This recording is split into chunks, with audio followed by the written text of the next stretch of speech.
thank you very much indeed for joining us here at FinTech Live. Well, if we're talking about customer centricity, I always think it's a very good idea to define exactly what we're talking about, because this is a question which, frankly, could last us all afternoon, and that is, what is your understanding of the term customer centricity? Because it means something slightly different to everyone. Russell, I'll give you an enviable task. What is that in your understanding? I think it's a great question, and I think it means different things to different people. So what it means to us at Pioneer, and I should just introduce what Pioneer is.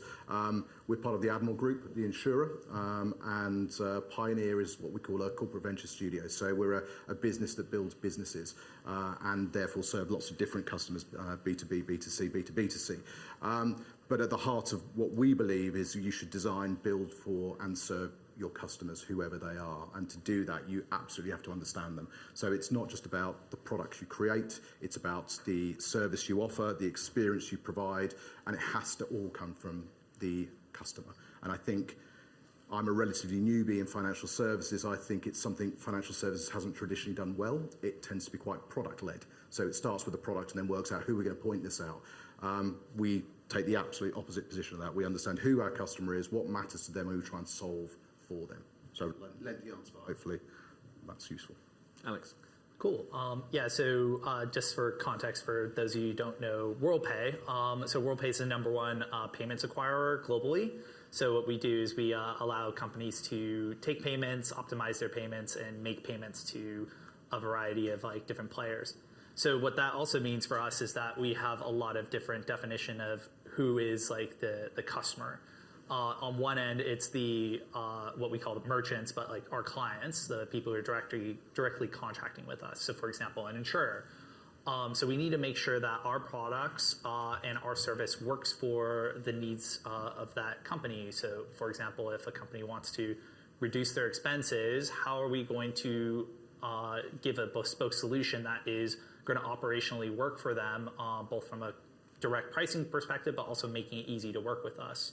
We also have to think about our end customers, like the customers who choose that financial service firm that's working with us, and how do we work with that company to create an ideal situation based off of our understanding of payments, but their understanding of the product. So if we work together, we can create a really excellent experience.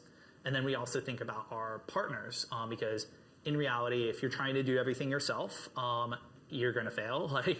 It's just not going to be a great solution.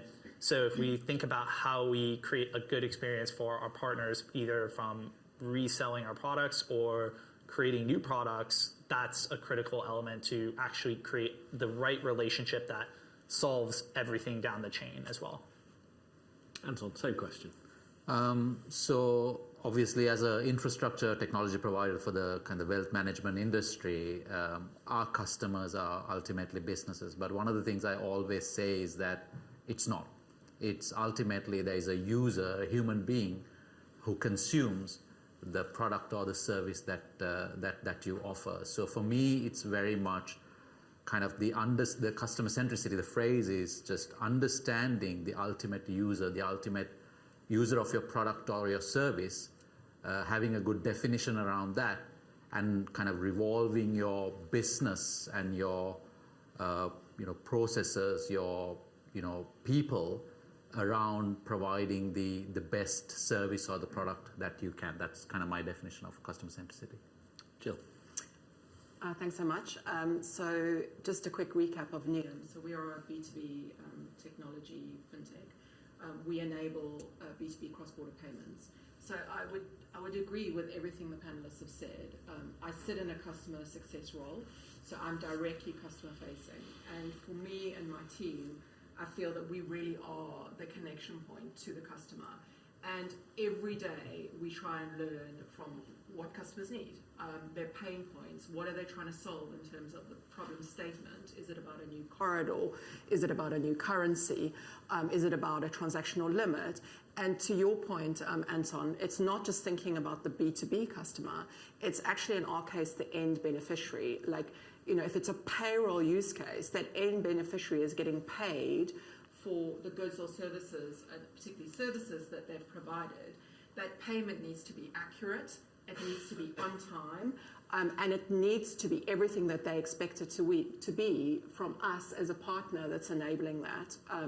So I think it's got to be at the heart of everything you do within the business, whether it's someone in tech or someone in HR. Customer centricity has really got to be part of the culture, part of the DNA, part of the value set that you all operate to serve, and I use the word serve purposefully, a customer, because ultimately if we're not serving customers, we're just shipping products and hoping someone buys them, which ultimately is a pretty interesting philosophy, but I think the experience and the research would say it doesn't necessarily work.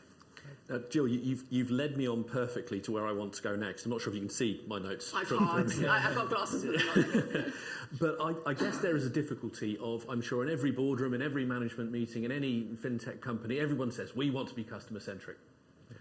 But it's actually linking and achieving that between the two. How do you actually realise that practically in reality?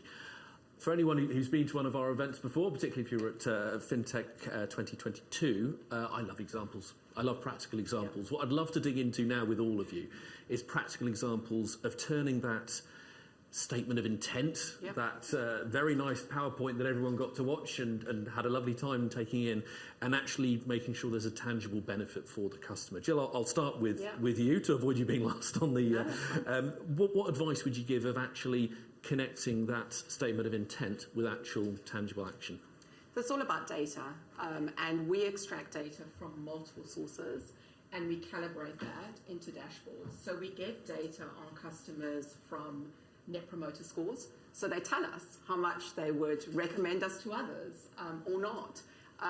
So we get data from things like NPS scores. We get data from some of our servicing tools. So we use Zendesk. It's a great tool, and actually within Zendesk, you can capture an NPS score as well.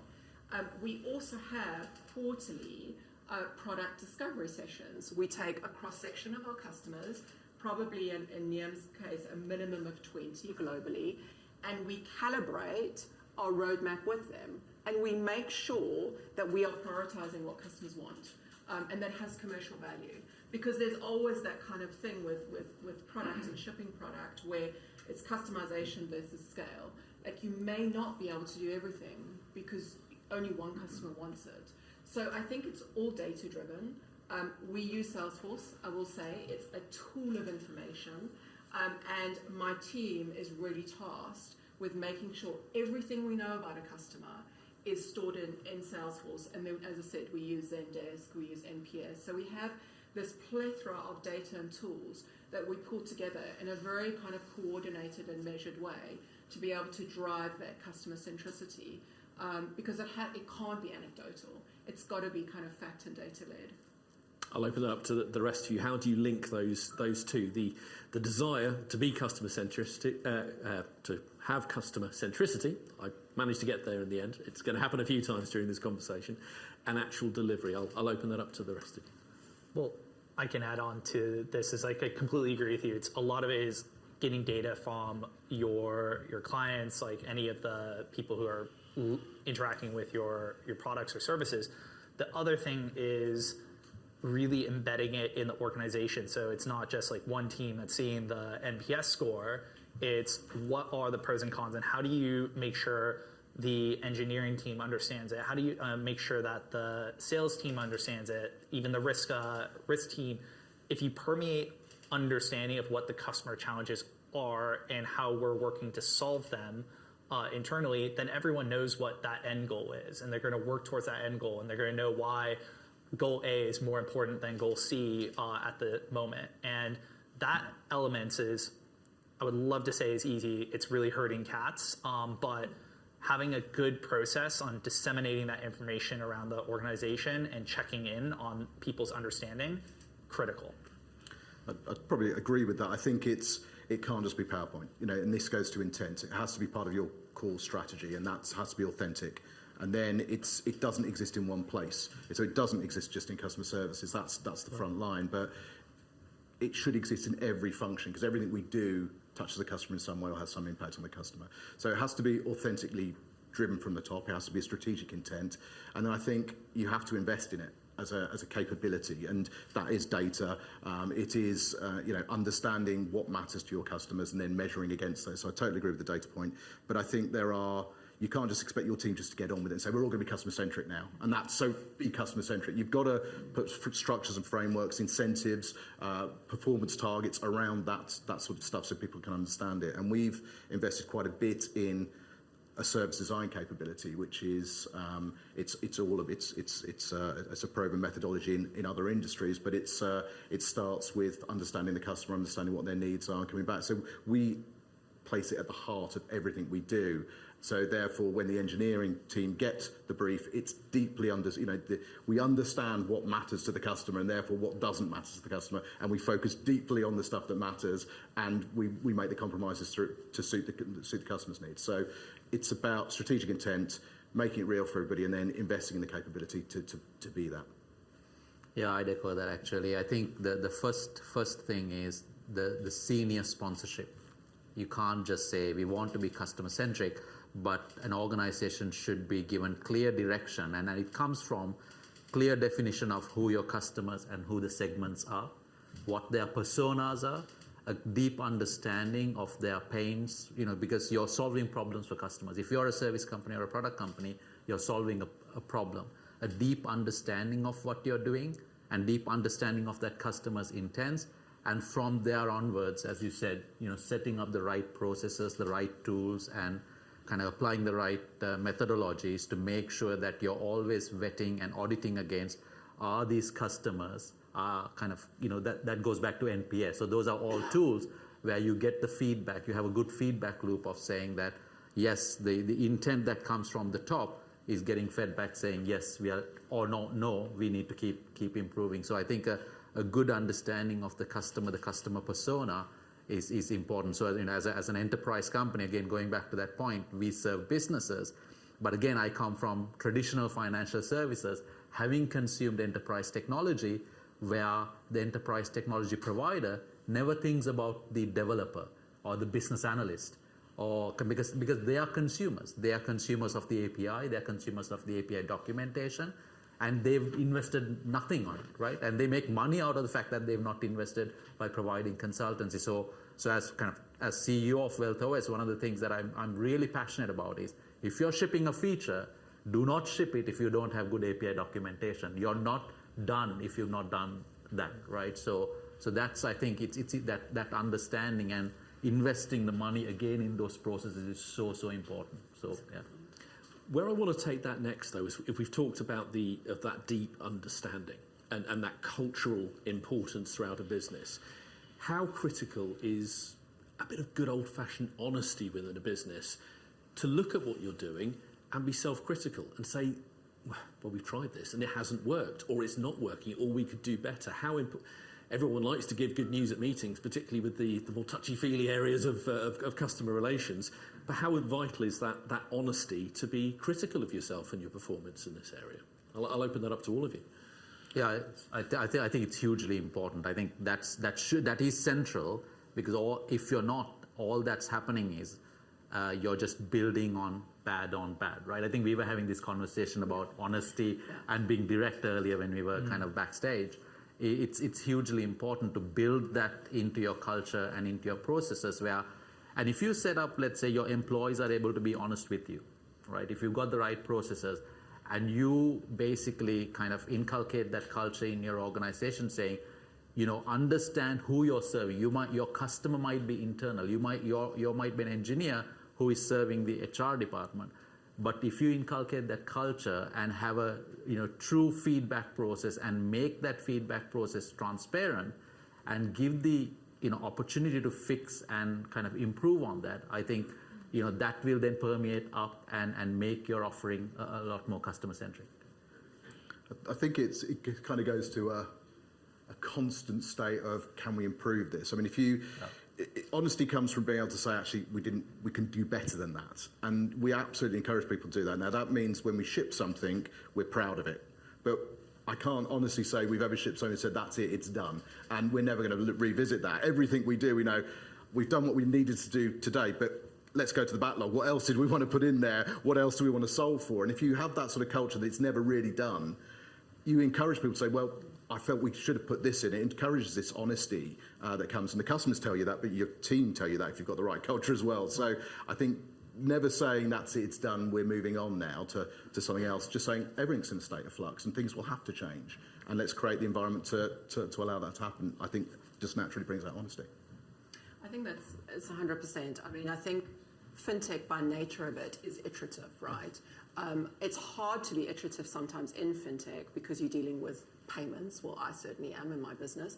And money matters, particularly to the person that's sending it and the one that's receiving it in most of our use cases. But I think it is an iterative process. I don't think we've ever said we've been done either. And things have gone like, you do betas for a reason. You do them to learn. You do them to improve. You do them to kind of get that iteration. But I think building a sense of trust, and also I come from a corporate background. I've been in FinTech for the last couple of years. But I think it's that notion of failure. And I think I could write a book on this. Like, there's so much negativity surrounding failure. I call it falling versus failing. And I think FinTechs have become comfortable with it. I think larger tech is a little more comfortable with it. But saying like we didn't do this well just needs to be a common thematic within any firm. And no one's going to get penalized for that. There's going to be no fear of retaliation. But I think that's back to culture, right? Like, it comes from the top. It's got to be bred amongst all the employees. But that, for me, is like the heart of really getting to the trust and what this is about, to be able to serve. So, sorry, you set me on a tangent. But I'm very passionate about removing this thing of failure, because it's not failure. It's a learning. And it's a falling process. And I think FinTechs are kind of do it less. But I know you still get... Like, when things go badly, it's not pleasant, is it? It's like, it doesn't feel good, but it enables you to be better. Yeah. Well, I was going to say, is like it really does come down to creating that good culture. And like, let's be honest, we're in a time frame where there's a lot of redundancies going on. That definitely doesn't breed trust. But what we do have is the ability to set examples as leaders in our own organizations. So, for example, my manager, my boss gave me some negative feedback behind closed doors, and I was like, Maria, I appreciate the negative feedback. Let's do it in front of the team so they know that I'm like, this is how I'm dealing with it, so they can better deal with it. Because right now, like, a lot of constructive criticism really happens behind closed doors rather than in the team environment, and because of that, it becomes a rare sight, which then makes it more serious and more something that scares people.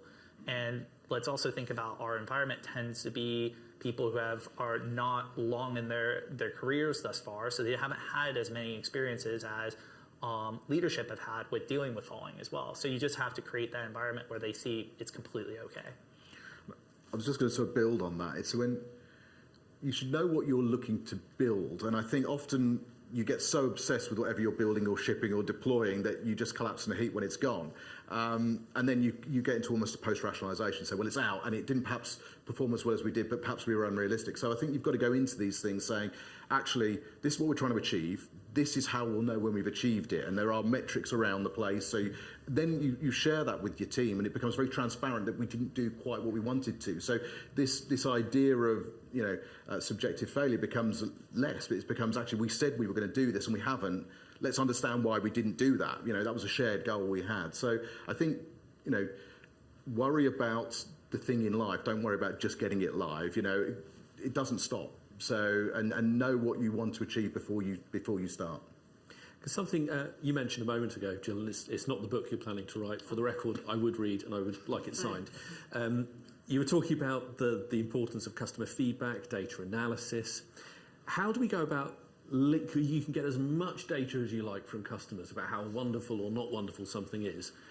It's how you actually put that into action. You can prove anything with statistics, can't you? Either way. How do you take that kind of feedback, which is very valuable, and turn it into an actual success or a way of changing your product? What advice would you all have on that? So really it's kind of like we have a situation right now where like we lost a deal that we really wanted to win. And the key is so we have a bunch of data and that's just one data set. So it's honing into some of the key things and get the full context and the full story around it. but then figuring out, okay, what are the top, like what we do is we'll take the top 5 takeaways from that. And if it's even strategically important, how are we going to solve those as 5 projects that we're going to do either concurrently or in lockstep to close those gaps? So data is data, but it's making it real to the variety of people and then creating an action plan around it to solve it is how I see it. I think obviously the first step is almost a step back to say, do you have, I mean, this is for, primarily for traditional financial services organizations. Do you even have a way of getting the data? Do you have access to your data? I think investing in the ability to get that data is number one. Second is then take that data and make meaningful sense of it. Invest in tools, to make meaningful sense. And then from there on in, it's then, just to now kind of come back to say WealthOS, take a process is, a fee computation is running for 40 minutes and, we want it to run in 15 minutes. You then need to understand kind of what are the problems that's causing that particular, process to run for so long, and then do an evaluation. Do we need to fix this?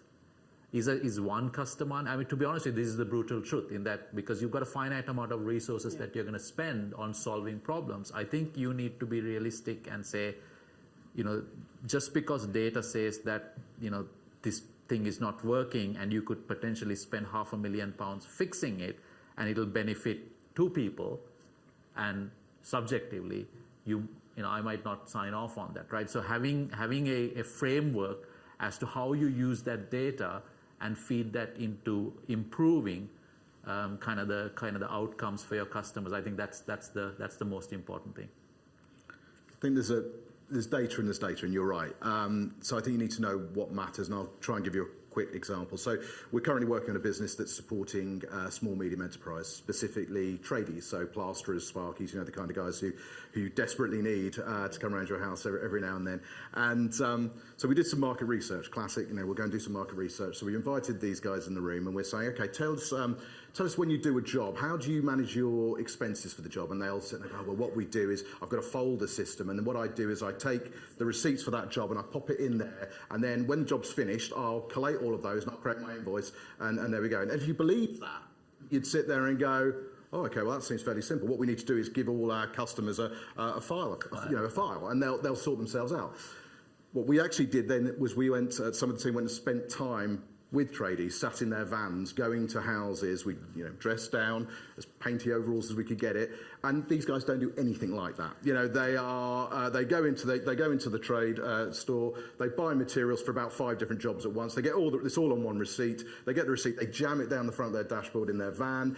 They invariably lose it. It's got coffee on it. They don't do a thing. So if you believed the research that we used to do, you'd say, there's the answer. Now what we know we need to do is give them something like, take a photo of the receipt and then you can assign it to a job. Totally different solution, but know the data that matters and don't always believe what your customers tell you, because it's not always the truth. Yeah. We're terrible humans. We want to please. I'm sure we take that in the best possible sense, but I can imagine that absolutely. Jill. We don't. I mean, I'd agree. No one said they wanted a smartphone, did they?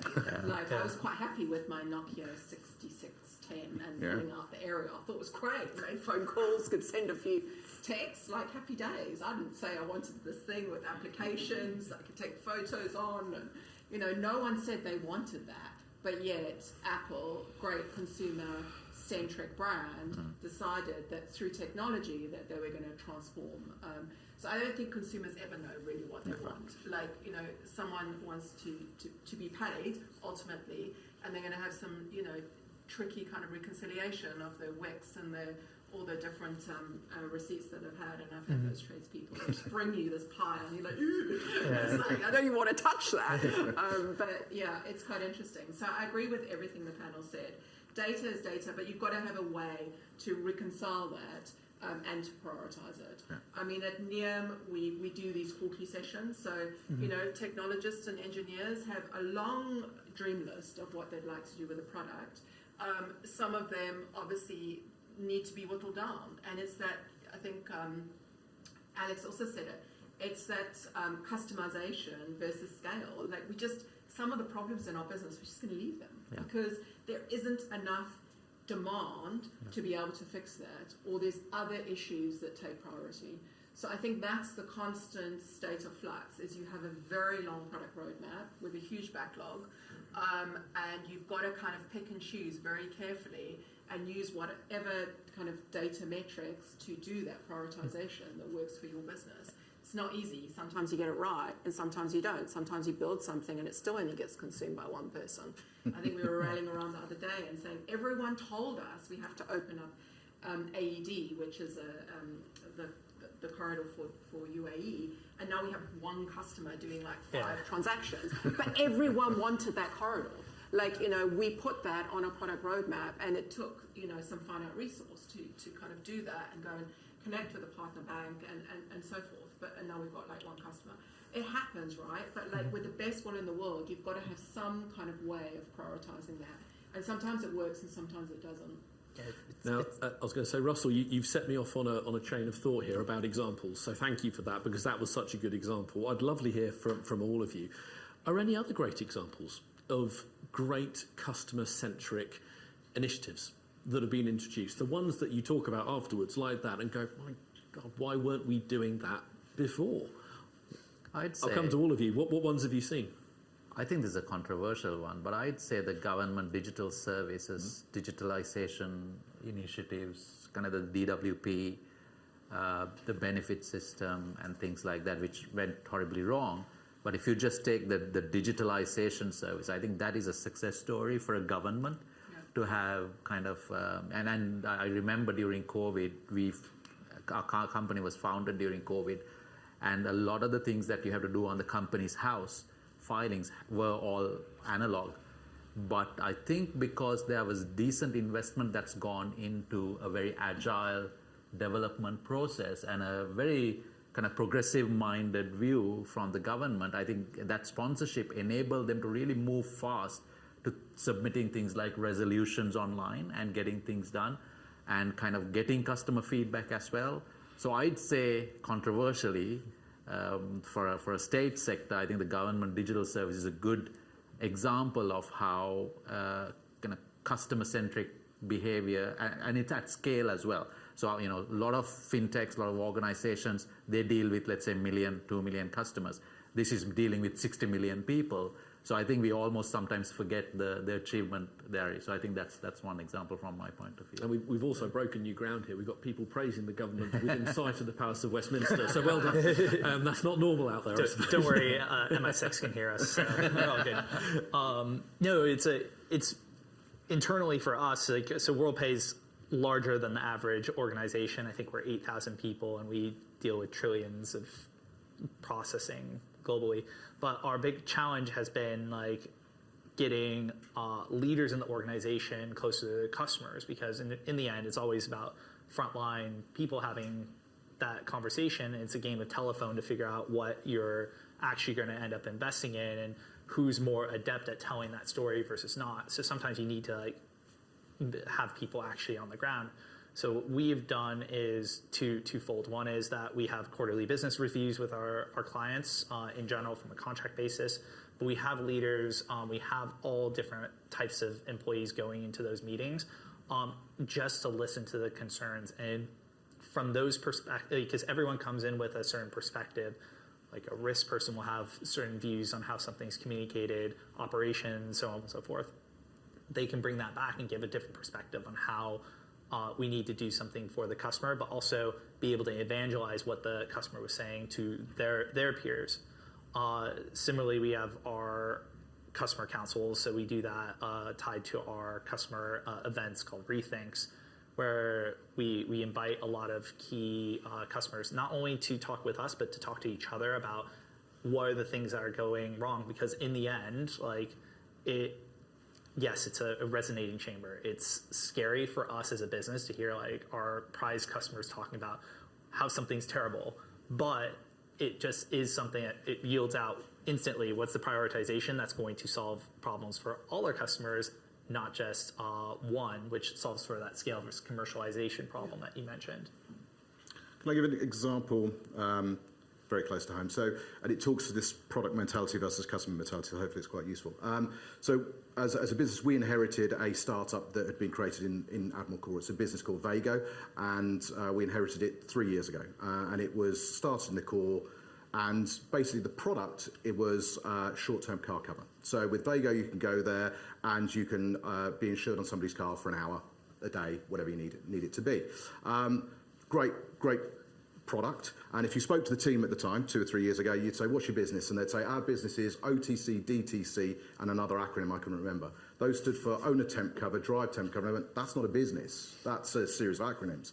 Roll the clock forward. We've been working with them for the last year and a half, understanding who the customer is. And what we found is that 75% of the customers were aged 16 to 24. And why they wanted to be insured on another person's car is because they were learning how to drive in their parents' car.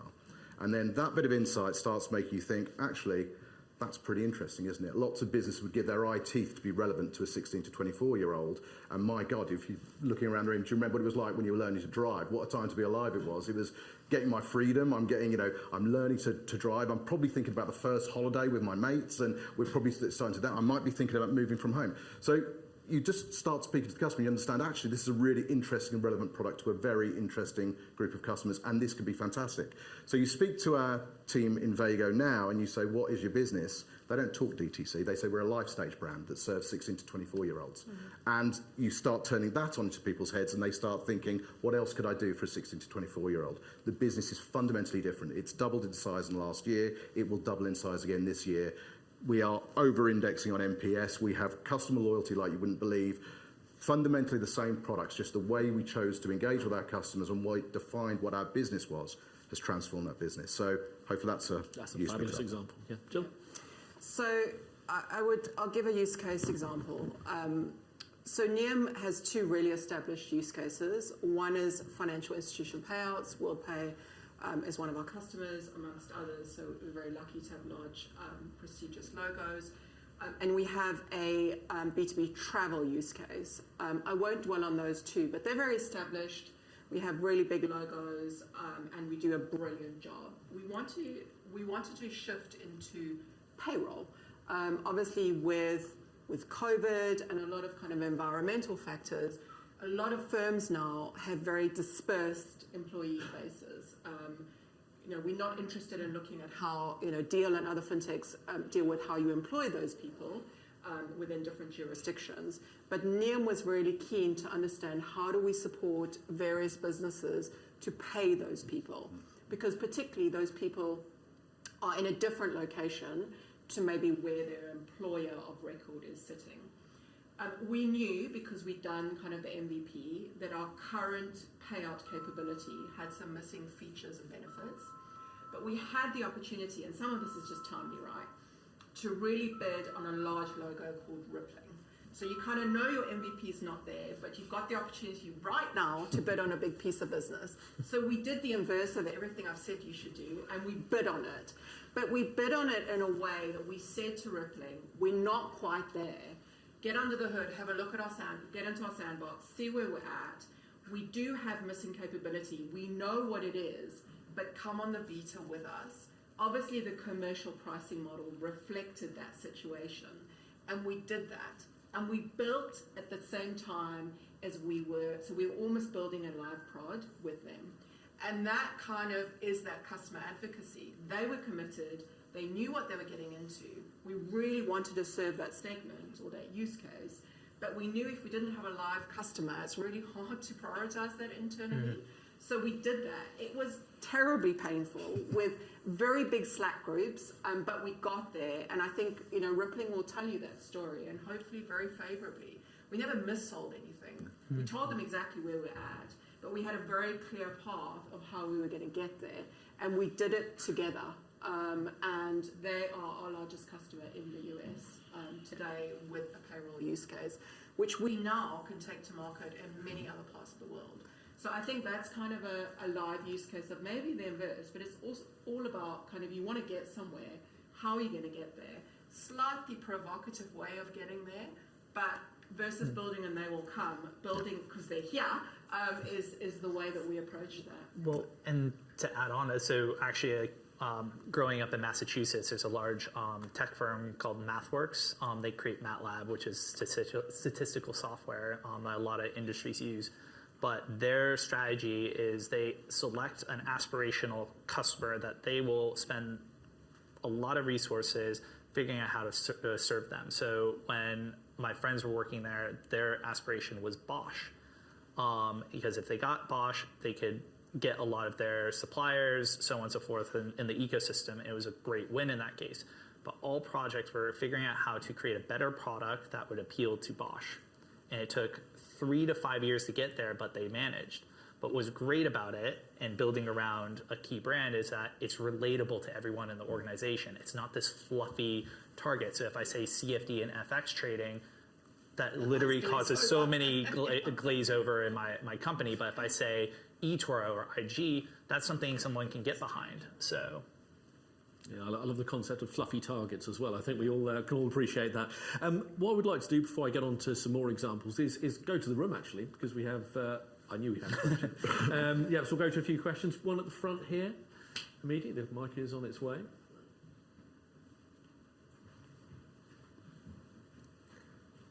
Thank you. A great panel, love it.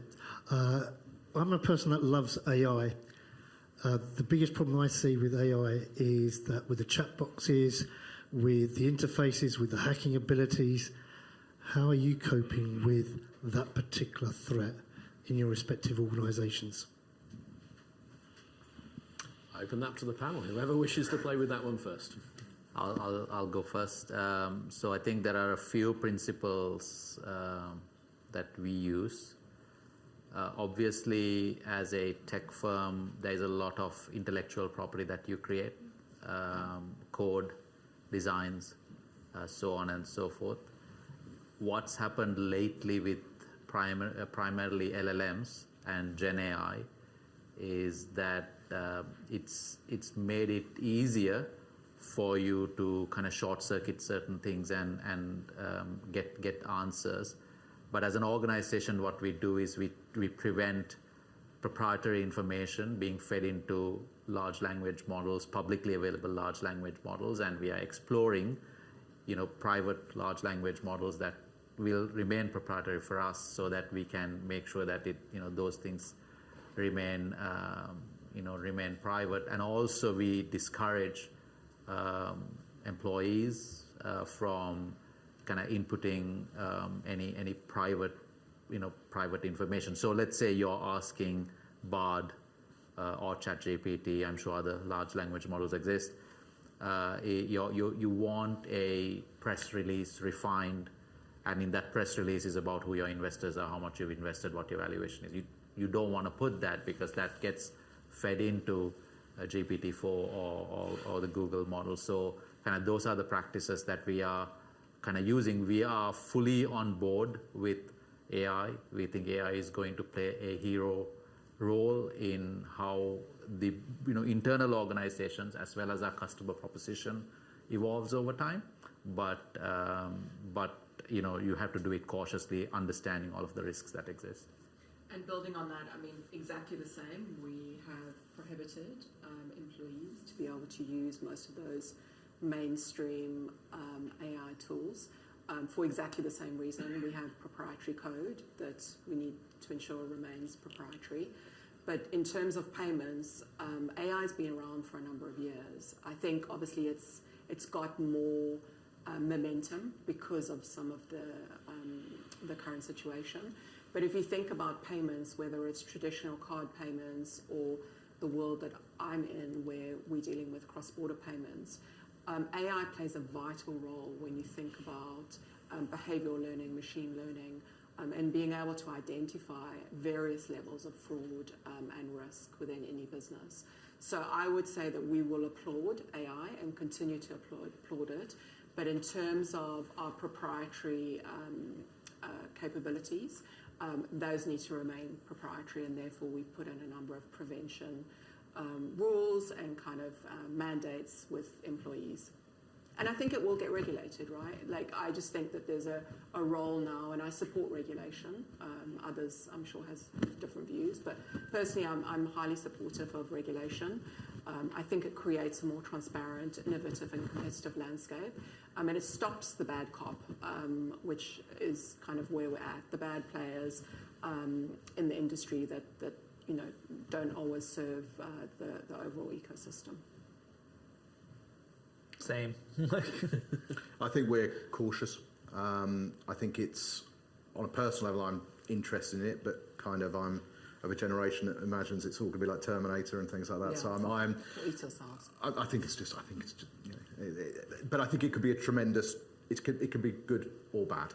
And I think that very much goes to the company's attitude towards how they're going to use it. And it's kind of like data as well. Just because you can do something doesn't mean you should. And I think the danger is this be this race to internally focus, let's deploy AI, get rid of people on the phones, and let's, we can AI the hell out of this, and that's a good thing. And it isn't necessarily a good thing. At the end of the day, our customers, will know, and what matters to them matters to them. When they want to speak to a person, they want to speak to a person. We've all been on those chatbots that just drive you insane, and you're just going, help, help, help, and just trying to get through. So I think I see it as a great tool, but I don't think we're going to race to it. We're going to learn our way into it, and we're going to learn our way into it with our customers. And I think a lot of the narrative I hear around AI is how businesses are going to use it and how we're going to improve efficiency. I'm far more curious about how customers are going to use it. And in our world, in the insurance world, I can envision when a customer would say to ChatGPT, who's the best insurer? Simple question for a customer to ask. My God, that's a loaded question. And we better understand what best means and what insurer means and what is the customer context of all of that. So just because you can do things doesn't mean you should do things. And I think that's a pretty decent, healthy mantra for us to have. So we're going to be quite cautious because insurance and finance are important. I think in less risky industries, they can be a little bit more gung-ho about it. So I think this is good where regulation will work for us. And I think hopefully it gives people comfort that we're all being a little bit more sensitive about it rather than saying it's the panacea and it's going to solve everything. So I don't know if that gives you comfort, but hopefully it does. The follow-on to that would have been basically in the Web3 space is digital twins. There's the ability basically for people to copy your data, submit applications. That's a fundamental issue which AI has created, and the security protocols that need to be evaluated on the back of it as well. Yeah. So it's an interesting space. It is. Any other questions from the room? Yeah, just over on the far side there. I know we could talk about AI for the rest of the afternoon. Just before we get on to AI, two-part question. So firstly, I think customer centricity is great, but then in today's world, there's so many levels of customers, many different personas, especially if you're a B2B SaaS company, you've got the, as Anton saying, you've got the engineers who are integrating your product, you've got the users within the business, and then the users of the business. Like, there's so many levels. So how do you navigate that space and, decide what's to be built? How do you build all that? So that's first question. And then the other aspect is, especially in B2B, I guess, there's some customers who bring in a lot of revenue, and there's sort of many customers who bring in a lot of pain. And they have their own benefits. I think a lot of times the ones that bring in pain bring in a lot of learning with them. So I guess, and maybe it's a combined answer to both of them, but how do you decide what to prioritize and how to work on it? Yeah, I think that all comes under the category of how do you go about prioritising. We'll wrap those into one question, but I'll put that to all of you. I think it's the end user isn't always your customer. I think you have to accept that, but that doesn't mean you can compromise with the end user. You have to design with the end user in mind, but recognise that you'll have to provide a great service to the intermediary in doing that. So, and be able to demonstrate the value of that. We design with all that value chain in mind. Who are the players? What matters to them? How do we demonstrate value to each of them in there? So I think that's it. You can't just say, I'm just designing for the end user and the distribution doesn't matter. You have to understand that it's part of the value chain. And then I'm a massive believer in having demanding customers. I absolutely love demanding customers. It makes you better. It doesn't feel like it at the time, but I absolutely call out for that. It's like, with our partnerships, I go, so what are we not doing for you? What could we do better? And that doesn't mean we can do everything, but having the honest conversation, it forces us to be good. And I think that's a great thing. So more demanding customers every time. Yeah, it's especially on the latter, is like some of the most rewarding things that we've had in my division, at least, is when we have the weirdest payment flow model that's out there, which is like a question of how do you get a bunch of different people on board to figure out, one, is it legal? Two, is it something that we're okay with the risk? But it's great because it embeds like a new understanding of like the business and figures out, or allows us to figure out new ways we can offer better solutions to all our clients, not just one. On the first question that you mentioned is how we do at Worldpay is we have a vertical growth team. I'm one of them, but it's all about bringing to everyone the understanding of what are the pain points in the industries we come from. So I actually come from the insurance and banking industry before I did my time. But now it's like, how do you reframe everyone in the value chain, like essentially evaluating things across the value chain, but then it's really critical for everyone to understand what is that core end customer experience you're trying to deliver, and then for them to bring in what, like based off the key players they interact with, how do you come up with a solution that's not Frankenstein, but achieves the results, and then we figure out what's step A to like, or what's the beta, what's the final product, or like the evolving product. I mean, building off that, I'd say we do have painful customers that don't generate a lot of revenue. And there in itself lies a problem. So if you have, and it depends on the type of pain, right? Like I agree with everything what the guys have said, but I always have that commercial hat on as well, where if I have a customer that's being overly demanding for things that are unrealistic for us to achieve as a business, and they're generating, I'll exaggerate, £2 of revenue. I think some of those you have to part ways with, and you have to offboard them in the best possible way. But I think that's a reality of a business, right? Yeah. Like I'll just, because I deal with this every day, I'll kind of bring like the opposite end of that. I think that is unfortunately part of the process of maturing. There isn't always going to be a cultural fit either. Like I've worked with customers that have treated my teams really badly, and I've had to have a conversation with them to say, like, yes, you're a customer and we value you and we appreciate the revenue and it's a partnership, but you've got to treat my people like, you've got to be decent and you've got to be reasonably, just empathetic of some situations take longer or shorter, etc. So I do think sometimes in partnerships, there's a cultural fit as well. And I think having done this, and I've been customer facing for majority of my career, actually all of my career, so probably 30 years now, because I'm only 30, no.